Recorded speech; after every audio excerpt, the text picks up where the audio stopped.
Hello friends, আপনাদের রাখিদির কিচেনে আপনাদের স্বাগতম। আজ আমি মরলা মাছের চচ্চড়ি বানাবো। আপনারা সম্পূর্ণ ভিডিওটা দেখবেন।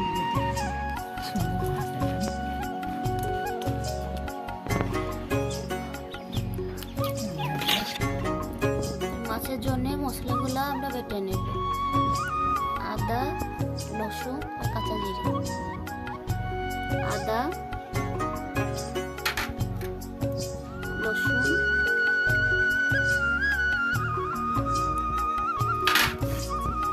কাঁচা জিরে একসঙ্গে সব বেটে নেব।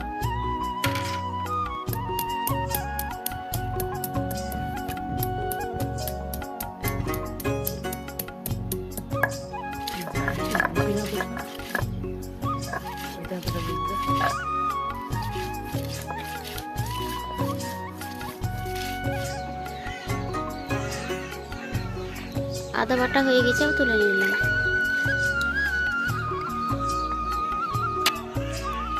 মরলা মাছের জন্যে যেসব মশলা লাগবে, আমি আজকে মরলা মাছের সাথে আমি টমেটো একসঙ্গে দিয়ে চচ্চড়ি বানাবো। খেতে খুব ভালো লাগে, আপনারা একদিন রান্না করে খেয়ে দেখবেন, খুব ভালো লাগে। মরলা মাছের জন্যে আমি শুকনো গুঁড়ো মরিচ নিয়েছি, হলদি গুঁড়ো নিয়েছি, জিরে গুঁড়ো নিয়েছি, লবণ নিয়েছি আর ধনেপাতা দেবো। ধনেপাতা খুব ভালো লাগে শীতের সময়তে দিলে পরে, যে কোনো রান্না দিলে পরে খুব ভালো লাগে। আর আদা, রসুন, জিরে একসঙ্গে বেটেছিলাম সেটা নিয়েছি, আর সরষের তেল আর পেঁয়াজ। মাছগুলো দিয়ে দিলাম।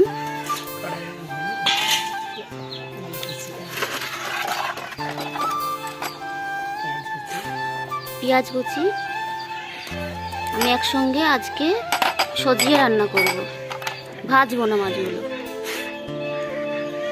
লবণ,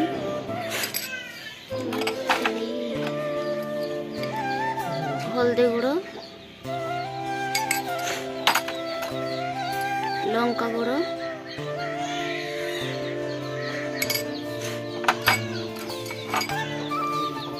জিরে গুঁড়ো,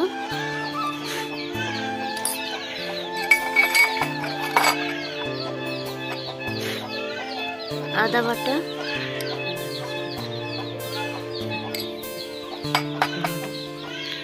টমেটো কুচি, ধনে পাতা,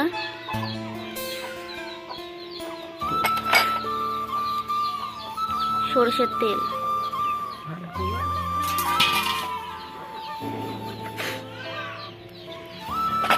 দিয়ে ভালো করে মাখিয়ে নেব। হাতে ভালো করে মাখিয়ে নেব।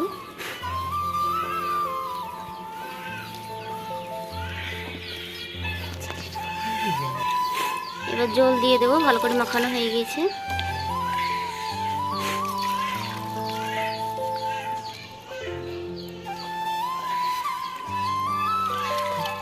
এর উন্না চাপিয়ে নিয়ে রান্না করব। মাছ হয়ে গেছে, এবার ঢেলে নেব।